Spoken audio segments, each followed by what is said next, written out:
everybody. Today I want to talk about how I stretch my ears and sort of my opinions on the whole process versus what people sort of expect you to do or say that you should do, and what is the best way versus what actually worked for me.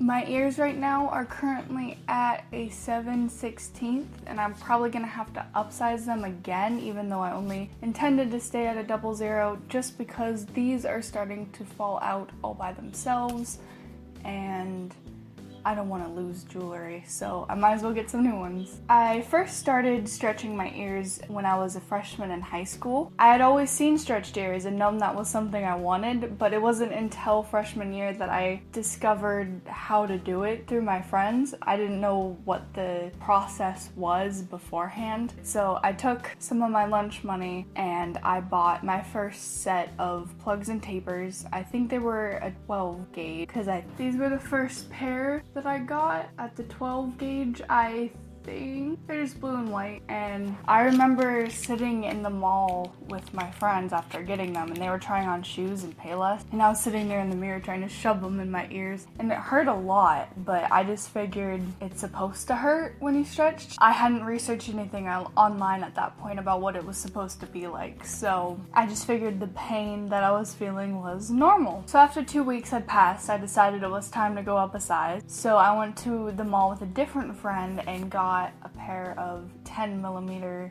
tapers and little plugs. These were my 10mm tapers, and I lost the plugs that went with them, but there was little black rings on here. Now at this point, while I was sitting in class, I would twirl them around, I would yank on them, and there was always like crusty stuff, like pus, and it hurt, and sometimes it even bled. It was just weird, but I really wanted to continue to stretch my ears. So I just left them in and figured it was just part of the process. Until I got in the car one day and my mom noticed them. She got all up in arms about it and was like, "Oh my god, how dare you do that, blah blah blah blah blah." So I just took them out and didn't touch them again until I was 17. So I want to say it was the end of senior year, because I started stretching like November, December, and I was done by the summertime, and I had green hair. So I'm pretty sure it was the end. At that point, I knew that I was gonna turn 18 soon anyways,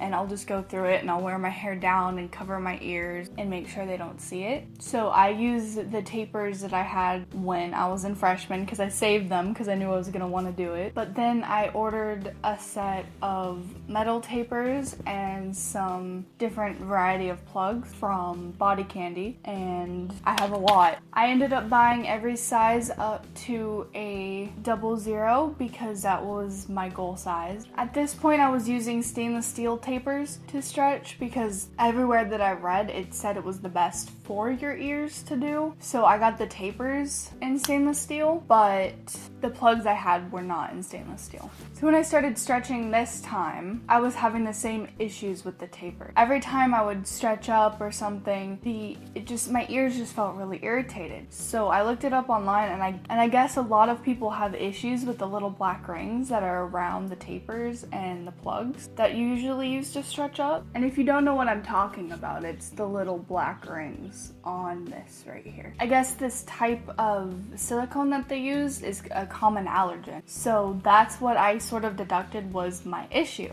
But then I was stuck with the problem that anything I tried to wear would fall out immediately. After a couple months of my ears being completely irritated and finally figuring out what was wrong, I ordered a set of twirly tapers from some online cheap website, and I bought 00 all the way down to the smallest, and it was only a couple of dollars. And I figured since these ones were twirled up on itself, that I wouldn't need any of those stupid black rings to keep them on, and I would be able to stretch my ears without the irritation. So this is what they sent me. This is the smallest size they sent, and this is the largest. Basically, this side goes in your ear and it twirls around, and then right about right here is where the largest point is, where the gauge that it is located. So it acts as a taper and lets your ear sort of go how slow it wants to go to get to the size. And then once you get to the end, and it's easy to move around, I would switch up to a bigger size. It felt really weird doing it this way because everywhere I said told me that acrylic would ruin your ears and stretching this way would ruin your ears. And the rate that I was stretching up, as in I think every 2 weeks, maybe 3, everybody said would damage my ears and I would get a blowout and whatever. But I honestly had no problems once I got rid of the stupid O-rings and I had the weird twirly ones.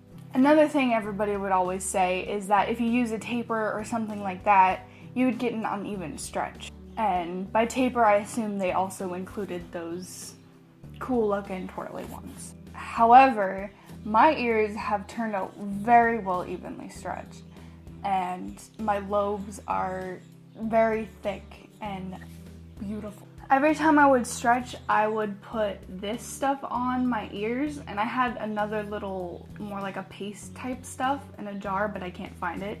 But basically, it's Gauge Gear. I'm sure if you're watching videos about stretching ears, you've heard of them. But basically, they have all kinds of oils and stuff in it that helps your ear heal, and then it also lubes it up for whatever to put through. Honestly, I rarely ever use the oil anymore. My ears sort of do their own thing and I'm perfectly fine. My ears always tend to do better when I just leave them alone. This video wasn't really to inform you on how to stretch your ears, but really just to show my experience. I just think the way that everybody talks about stretching ears and how you need to do it one way, there's only one good way to do it, isn't necessarily true. Because for me, using all the stainless steel stuff and the things with the black O-rings on it really hindered me stretching and probably caused more harm than they did good. For me, I think the best way that I could have ever stretched my ears was using the swirly looking plugs that everybody told me not to use. Also, the frequency that you stretch your ears, it's completely up to who you are and how your ears stretch. Maybe 2 weeks is long enough for you. Maybe 1 week is long enough. As long as you're not feeling insane pain when you're putting those tapers in, then you're fine. You don't have to wait a month or 2 months regardless. There are more than one way to do things. Regardless though, I love how my ears stretched up and I'm excited to go even bigger since that sort of seems how they want to go. I'm happy with them. You guys have a great day and thank you for watching. I hope this helped somebody out there.